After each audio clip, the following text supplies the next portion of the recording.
Bom dia, pessoal, tudo bem com vocês? Hoje a gente vai fazer uma correção de exercício, tá? Faz tempo que eu não faço isso com vocês. E a gente vai corrigir o capítulo 9 e 10, por quê? São eles que vão cair na atividade avaliativa e tá chegando. Então vai ser uma forma de recapitular o que a gente estudou, tudo bem? Então abra o livro 2, capítulo 9 e 10. Aí na próxima aula a gente vai ter terminado. Aí a gente faz o capítulo 11. O capítulo 11 ele é um pouquinho maior, mas os outros não são tanto, então dá para ir mais rápido, tá? Que eu sei que eu tô meio atrasada, mas é porque eu preciso que vocês entendam bem isso tudo. Ai, Deus, peraí. Que coisa. Voltando. Eu vou compartilhar aqui com vocês os, as páginas. Normalmente vocês sabem que eu gosto que vocês falem, né, o que vocês escreveram, mas é muita página, então não vai dar tempo. Eu só vou falando e a gente vai consertando, tá? O que vocês fizeram. Então eu quero que vocês vão lá para a página 67 do livro.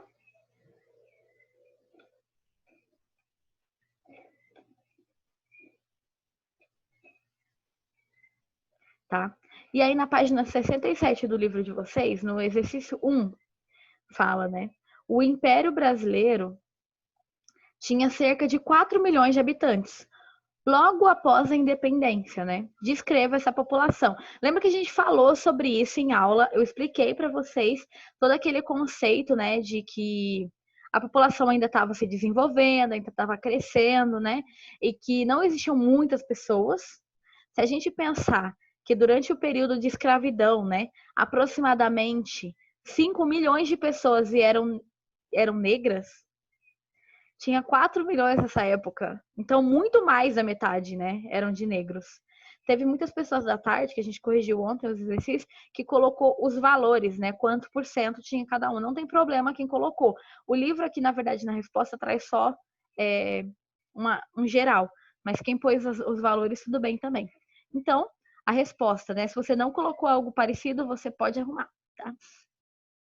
A população brasileira nesse período era bastante diversificada.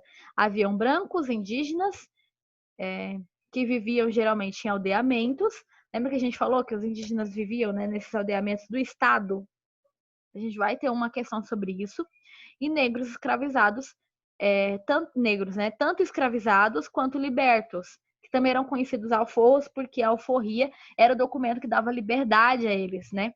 De toda forma, toda essa população, mais da metade era escravizada, bem mais da metade era escravizada, tá? Então, quem não colocou algo parecido, arruma aí. Espero que vocês estejam corrigindo, porque no final da aula eu vou querer que vocês me mostrem o que vocês fizeram no vídeo.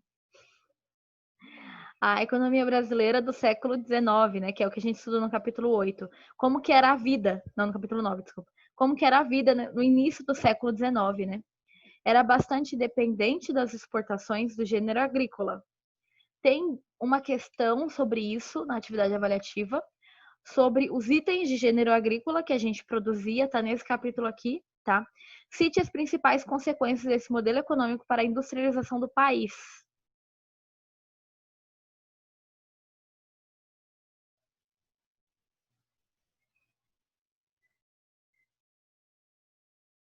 Tô lendo aqui o chat. Como os principais produtos exportados pelo Brasil eram de gênero agrícola, não existia interesse em investir na criação de indústrias no país. Lembra que tinha primeiro a cana-de-açúcar, depois o café, né? Para eles não queriam que a gente investisse em indústria, porque achou que ia ficar muito, que ia ser difícil liderar os dois, né? Mas isso acabou atrasando bastante o Brasil. Dessa forma, o Brasil se mantinha dependente da compra de mercadorias industrializadas vindas do exterior, especialmente da Inglaterra, gerando a manutenção da dependência do brasileira, né, diante das potências industriais ao longo do século XIX. Então, vai ter também uma questão, falando, ó, já dando dica de questão, viu? Perguntando sobre os itens que a gente importava da Inglaterra, tá? Gente, a gente importava basicamente tudo que era industrializado, tá? Porque o que era produção agrícola a gente fazia, né? Mas industrializado, tecido, chá, quase tudo que a gente exportava. O chá ele é um produto que dá para ser feito aqui, né? Mas que a Inglaterra é conhecida pelo chá, né? E a 3, nas primeiras décadas do século XIX, a sociedade brasileira era bastante desigual e hierarquizada. Explique como se manifestava.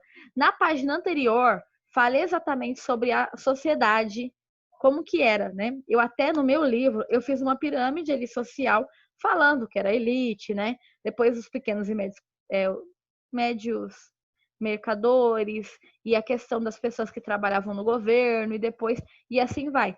Então ali eu já fiz um resuminho para ficar mais fácil. Aí aqui você podia escrever, né? No topo da sociedade estavam os grandes proprietários de terras, né, e comerciantes. Além deles, vinha uma camada formada por pequenos comerciantes, aí a segunda, né?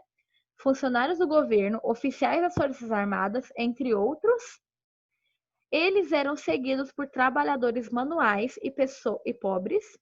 A base da sociedade era formada pelos escravizados. As desigualdades econômicas eram reforçadas por outras formas de segregação, como ausência de direitos políticos para determinados grupos ou enobrecimento dos setores da elite, que passavam a ter maior influência e controle político do período. Quem não colocou algo parecido arruma, tá? Não precisa ser exatamente com as mesmas palavras. Alguém ficou com alguma dúvida? Alguém falou, não tenho certeza se está certo e quer perguntar? Quem já arrumou, faz um joinha. Quem tá arrumando ainda, bate palminha aí para eu esperar um pouquinho.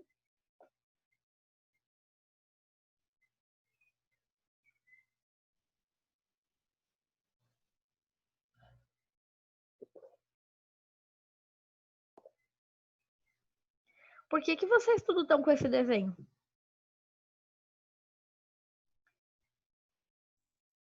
Que desenho? Esse aqui tá o Natan, tá o É que eu Pedro mudo, e o eu Guilherme. mudo meu nome pra Nathan Wilson, e aí quando eu rabisco a tela aparece o nome dele e a foto dele.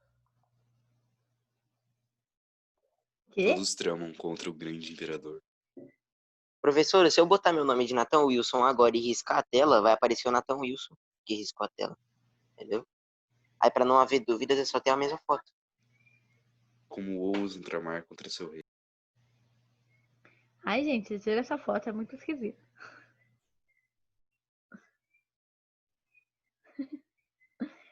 Então, tudo certo? Já que vocês estavam prestando atenção, né, no que eu tô dizendo, porque tá um silêncio tão grande que eu fiquei em dúvida. Poucas pessoas me responderam joinha ou bateram palminha, e o resto?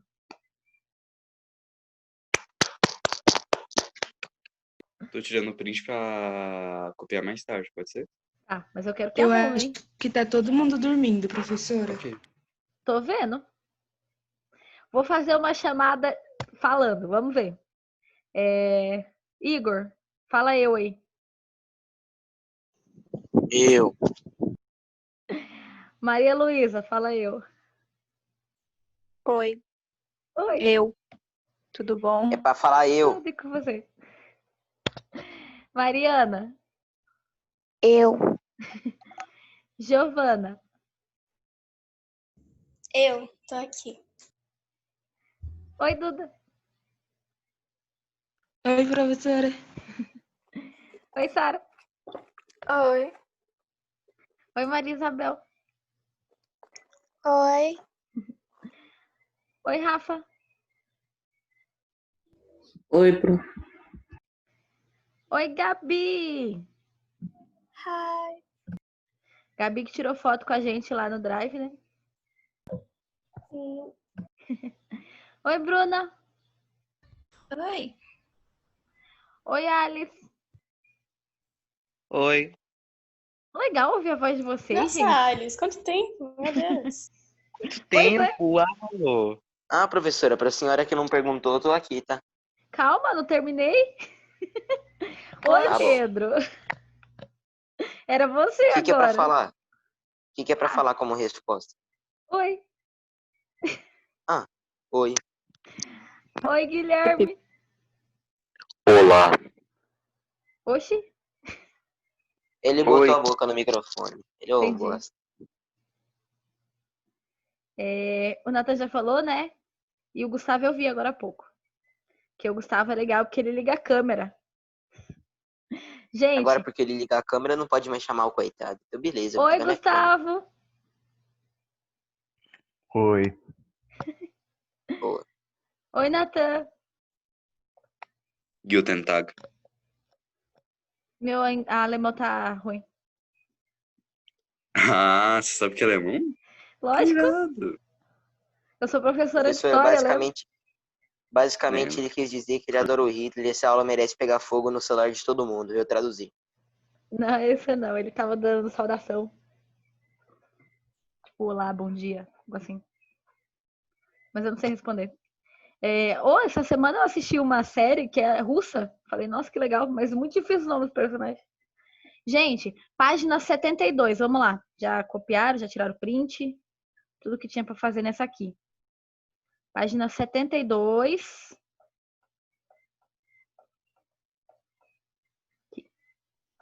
Tem questão sobre as mulheres? Eu acho que tem, viu? Eles nem falaram nada do meu fone gamer. É possível afirmar que as mulheres, durante o período regencial, desempenhavam apenas um papel social? Gente, é lógico que não. Eu expliquei para vocês a questão de que dependia da classe social da mulher. Se ela era rica, ela tinha uma função social. Se ela era pobre, ela tinha outra completamente diferente. E se ela era branca ou negra, aí era outras diferentes também. Então, várias coisas iam definir ali a função social da mulher na sociedade em si, né? Então, não, no primeiro reinado, as mulheres realizavam diferentes tarefas e tinham vários papéis, enquanto algumas se dedicavam aos cuidados domésticos, como quem? Alguém sabe? Quem cuidava da parte doméstica? Responde aí para mim. Ninguém sabe? Gente, a parte doméstica, quem cuidava normalmente eram as mulheres ricas, tá? Por quê? Elas quase não saíam de casa, porque elas não podiam fazer isso, lembra? Só podiam sair se o marido autorizasse, ou com ele, ou com uma cartinha dizendo: a fulana pode ir na padaria porque eu, marido dela, deixei. Isso valia também se a mulher não era casada, mas o pai dela tinha que fazer isso. Ah, e se o pai faleceu? Aí, no caso, seria o parente mais próximo que estava cuidando ali da família. Normalmente um primo, tá? Que cuidava de toda a estrutura. E aí, as mulheres quase não saíam de casa, basicamente elas cuidavam da casa. E nem era assim, nossa, elas limpavam, nem era isso, elas administravam. Então, porque tinha escravo para isso, né? Para limpar, para fazer a comida. Então, no geral, elas só decidiam o que vai ter de alimento aquela semana, como que deve ser limpado, se ela quer que mudava os móveis de lugar. Então, tudo isso era a mulher que ia definir, tá bom? Agora, Mas, professora, Oi. desculpa, perdão. Pode falar? Uhum. Tá. Mas, tipo assim, se as escravas que faziam tudo, por que era considerado como se ela tivesse cuidado da casa? Tipo, ela não fazia nada. Então, ela administrava, né? E olha assim que ainda assim tinha algumas governantas, né? Então você pensa, qual era a função da mulher, coitada, né? Quase nenhuma. Mas algumas ajudavam, que assim, se você era muito da classe mais rica, lembra aquela ideia de ócio? Classe rica não trabalha, entendeu? Então fica lendo, decide o que vai ser feito da alimentação aquela semana. Gente, eu amo filme de época, né? Muito mesmo. Tem um filme chamado Emma.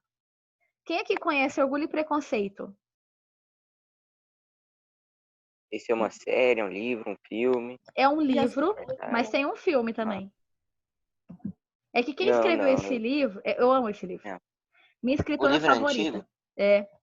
É que eu amo Vixe, eu ler. li quando ele lançou. Eu li Ele quando lançou, professor. Ele é de 1818.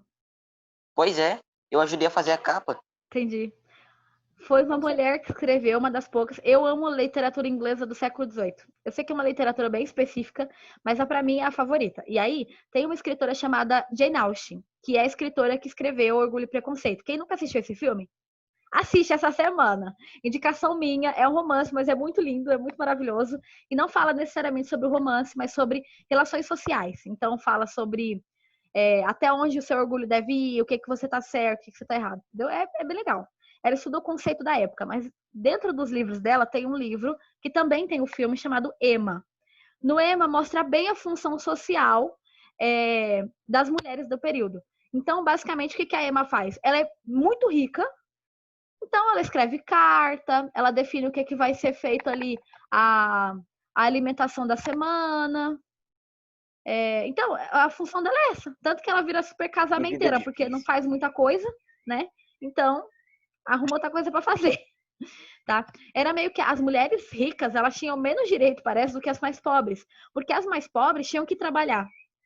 Entendeu? Então, elas precisavam sair para trabalhar, elas tinham mais relações sociais, conheciam mais pessoas.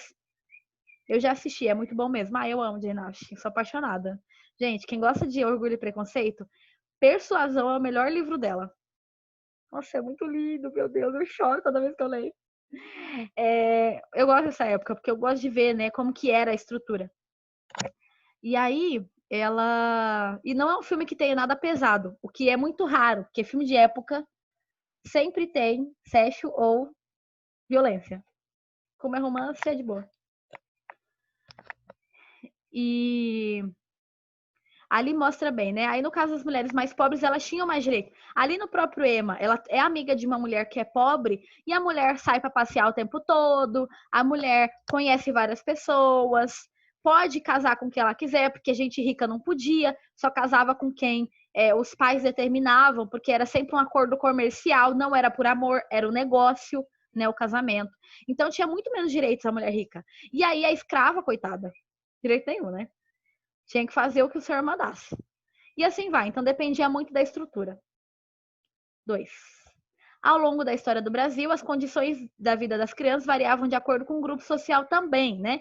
No período imperial, quais eram as principais diferenças existentes no modo de vida das crianças do grupo social distintos?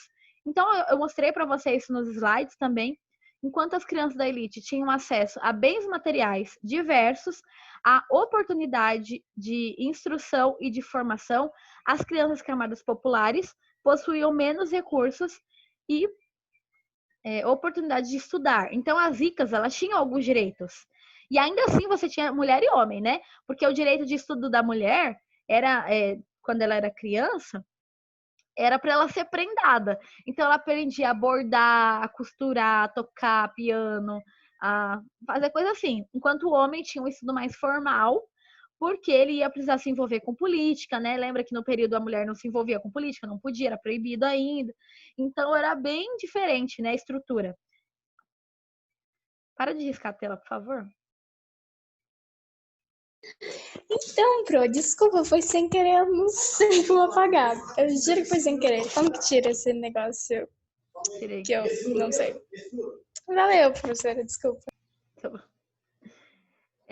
E as crianças negras, por exemplo, trabalhavam desde os 3 anos de idade, não tinham direito a estudo. A maioria das crianças pobres também não tinham direito, porque tinham que trabalhar para ajudar a sustentar a família. Muito parecido com essa ideia aí na Revolução Industrial que a gente estudou, lembra? As crianças pobres tinham que trabalhar desde cedo, né, para ajudar no sustento. Além delas, haviam crianças escravizadas sem qualquer direito que começavam a trabalhar desde muito cedo. Assim, essas crianças não tinham espaço para aproveitar a infância. Vão tirando print aí, vão arrumando, tá? Com a independência, o governo criou uma nova política para a questão indígena. Responda, tem uma questão sobre a questão indígena, tá? Qual era essa política?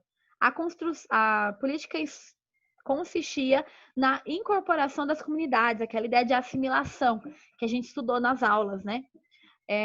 Indígena com a finalidade de civilizá-las. Então, eles entendiam que os indígenas não eram civilizados, precisavam de uma tutela do Estado, então criavam aquela espécie de aldeamentos do Estado, né? Para poder... como é que eu posso dizer? Para poder cuidar ali deles e civilizá-los, com que uma hora eles se tornassem muito parecidos com o português ou com o brasileiro, porque a ideia era de tirar a sua cultura, aculturar essas comunidades, né? e civilizá-las para um processo de assimilação. Essa palavra é bem importante. Quem aqui não sabe o que é assimilação, gente?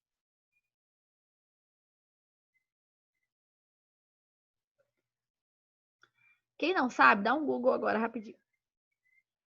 Já que vocês não querem falar. Eu não sei, professora.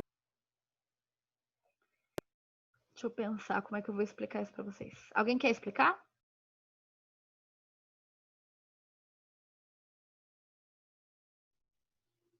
Pode explicar, professora.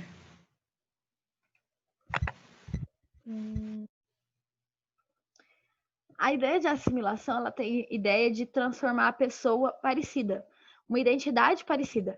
É, por exemplo, assim, estou tentando pensar em outro exemplo prático para vocês entenderem. Quem aqui já foi na colônia paraguaia? Ninguém? Não vai servir, então. Deixa eu pensar.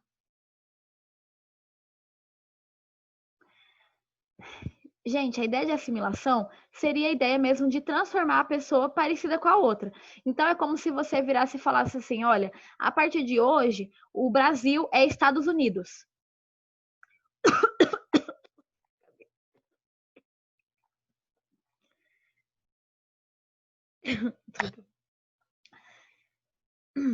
Isso ali. Os Estados Unidos hoje comprou o nosso país e eles querem que a gente assimile a cultura deles. Basicamente, então, a partir de agora, a gente vai falar inglês, vai ter a mesma ideia norte-americana, a nossa cultura tem que ser igual a deles. A gente foi assimilado. Uma hora a gente vai ser tão parecido que não vai fazer diferença, não vai ter mais brasileiro. Todos nós seremos estadunidenses. Fez sentido? Se fez, faz um joinha. Se não, bate palminha. Se você não entendeu o que é que eu repito. Uma outra forma. Tá.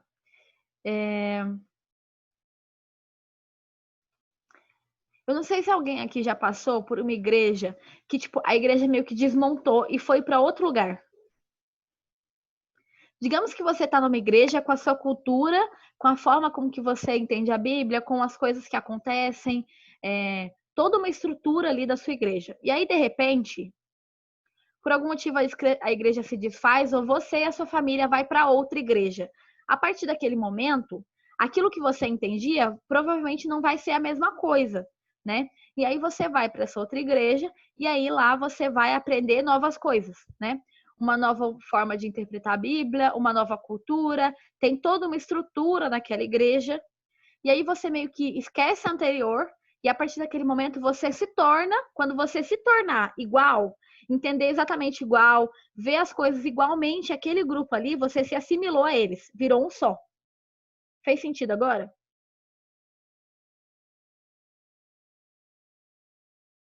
Beleza. Então, era um processo de assimilação. Basicamente, eles queriam que os indígenas se transformassem em brasileiros. Então, a cultura deles não ia mais valer, a língua deles não ia mais valer, a forma de vestimenta não ia mais valer, porque eles seriam brasileiros, tá? Seria mais ou menos isso. Ou seja, obrigar essas populações a seguir os hábitos e costumes da população brasileira. De que modo essa política afetou a vida das comunidades indígenas que viviam no território brasileiro? Um dos efeitos dessa política foi legitimar a tomada de terras indígenas, porque agora, já que os indígenas foram para essa outra área, né, foram ali aqueles aldeamentos do Estado, eles não estão mais nas suas terras, então o Estado pode tomar também a terra e dar para quem quiser, e eles vão dar mesmo para quem quiser na parte da Guerra do Paraguai, que entra nos próximos capítulos que a gente vai estudar. Bem importante a Guerra do Paraguai para a gente, porque a gente mora na área que foi dos conflitos, tá? Um dos efeitos dessa população foi legitimar a tomada de terras. Assim, muitas comunidades foram retiradas de suas terras e obrigadas a viver em aldeamentos criados pelo governo. Isso contribuiu também para a desorganização daquelas sociedades. Meio que acabou que eles esqueceram muitas coisas, não tudo. Mas porque lá no aldeamento eles eram obrigados a seguir uma forma completamente diferente do que eles estavam acostumados. Quem aqui assistiu N com E, que eu vivo falando dessa série, a terceira temporada tem exatamente essa situação. Porque aquela indiazinha da série, ela vai para um aldeamento. Ali é da igreja, mas existem do Estado, né? Em que eles querem que apague toda a cultura dela, então eles cortam o cabelo dela, não deixam ela usar a roupa que ela usava antes, né? Ela tem toda uma roupa característica da sua comunidade e tudo mais. Ela não pode mais falar a língua dela, ela não pode mais usar o mesmo cabelo que ela usava. Então é todo um aculturamento. Então eles tiram a cultura dela e colocam outra, né? Eu gosto de usar a série como exemplo porque é uma coisa fácil de visualizar o que a gente está estudando. Observe a imagem a seguir. Trata-se de uma representação dos indígenas Guaicurus, que são nossos aqui, né? Feitas por Debré. Já expliquei para vocês quem é esse cara. Ele é um importante artista, porque ele desenhou quase todo o período ali de Brasil Império. Então, muita coisa que a gente sabe do período veio exatamente por causa de Debré, tá? E os índios Guaicurus, eles são os indígenas aqui da nossa região, né? Do interior, tá? Então, quem nunca viu o monumento do indígena Guaicuru, que tá lá no Parque das Nações, gente, é importantíssimo vocês conhecerem. Olha a forma como eles guerreavam, completamente diferente dos outros. Porque se você tá, quem aqui monta, né, sabe como é muito fácil de você ser visto em cima do cavalo. Eu, pessoalmente, gosto muito de montar. E nos cavalos, né? Aí, do lado, não dá pra ver. Imagina como não era difícil de se equilibrar aqui. A pessoa tá segurando a crina e não tem uma sela igual a gente tem, né? Bem difícil de se equilibrar. Eu gosto de trazer esses aqui para vocês fazerem, porque no vestibular vai ter muita coisa de imagem, gráfico para vocês lerem. Então, vocês precisam acostumar a interpretar, a saber interpretar esse tipo de coisa. De que forma o artista representou os indígenas? O artista representou os indígenas de modo a ressaltar sua belicosidade, ou seja, o seu poder bélico, né? Olha só como eles tinham um sistema de guerra. Olha o tamanho da lança que ele está carregando enquanto cavalga. Então, eles tinham um poder de guerra grande, né? Para isso, ele os representou cavalgando e carregando suas armas, o que transmite a ideia de que eles estavam caçando animais ou lutando contra possíveis inimigos. E B, é possível relacionar essa representação com a maneira como os indígenas passaram a ser vistos pelo governo brasileiro após a independência? Explique. A maneira como o indígena foi construído reforça a sensação de que as comunidades indígenas que não viviam em aldeamentos eram selvagens e precisavam ser ensinados a viver de modo civilizado. Se vocês lembram ou já viram algum filme desse período, sabe que o modo civilizado de cavalgar, eles tinham toda uma estrutura, a mulher nem montava no cavalo, né? Ela montava meio que de lado, porque achavam errado ou não civilizado. Imagina, aqueles vestidões que as mulheres usavam, ainda tem que montar de lado a cavalo. Se alguém aqui monta, sabe como é difícil, né? Então, dessa forma, pode-se dizer que esse tipo de representação compreende a cultura indígena de forma semelhante à do governo no período pós-independência, que é esse período em que eles realmente precisam ser tutelados, né? Eles não conseguem sozinhos, tá? Já tiraram print? Faz um joinha para mim se sim, para arrumar.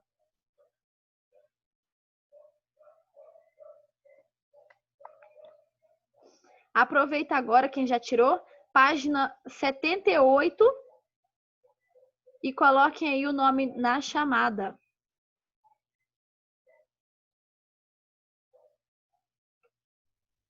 Eu falei para vocês lerem a doutrina Monroe, né? Dá uma lidinha aí, gente, não esquece não.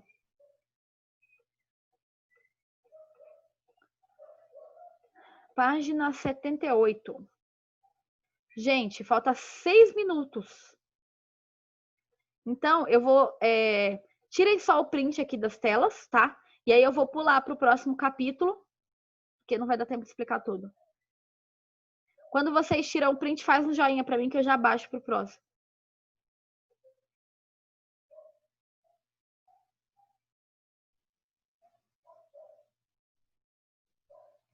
Dez, 9, 8, 7, 6, 5, 4, 3, 2, 1. Pronto, próximo. 10, 9, 8. Essa é a 3, né? Que não tava dando para ver ali. Na mesma página. 10, 9, 8, 7, 6, 5, 4, 3, 2, 1. Todo mundo tirou print? Essa aqui?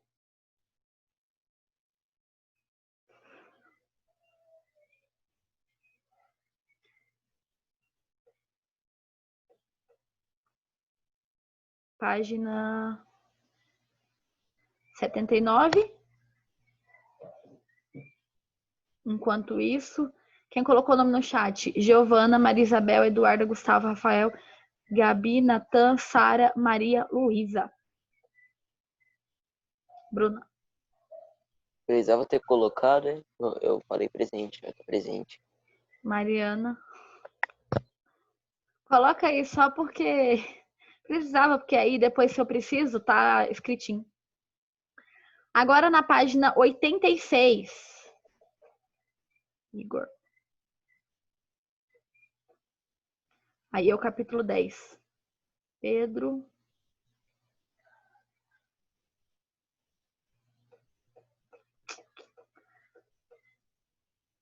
O capítulo 10 que fala sobre aquelas revoltas, né, no período regencial que a gente estudou, tá? Pode tirar print também. Porque em alguns historiadores a independência do Brasil só se consolidou pós o dia 7, né? Porque aí foi a renúncia do imperador, que também era rei de Portugal. Então vai quebrar ali a ligação que eles vão ter, né? Finalmente. Apesar do rei novo, que é o Dom Pedro II, ele ser também um português nato, ele não tem muita ligação com o povo de lá, como foi o pai dele. Então, em 80... Não vai dar tempo de corrigir. Então, vamos tirando print aí, gente. Pedro, Guilherme, colocaram o nome no chat.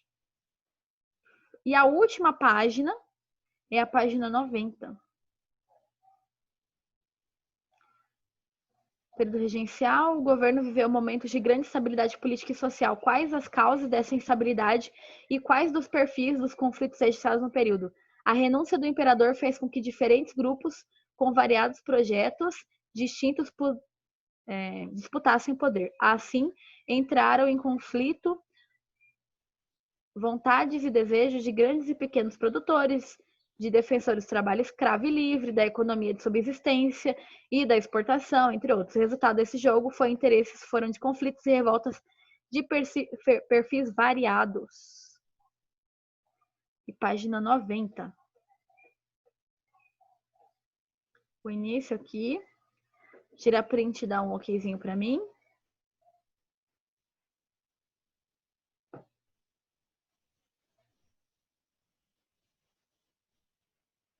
Ô, professora, Oi, você tem gato? tenho 2. Olha aqui. Tô caçando você, peraí. Tô te vendo. Você fechou seu áudio. Você tá muda. É. Meu Deus, minha você gata. atropelou um gato. Oh, meu Deus. Eu não atropelei nada, não. Ela Cadê parece ela? que tá a todo momento atropelada.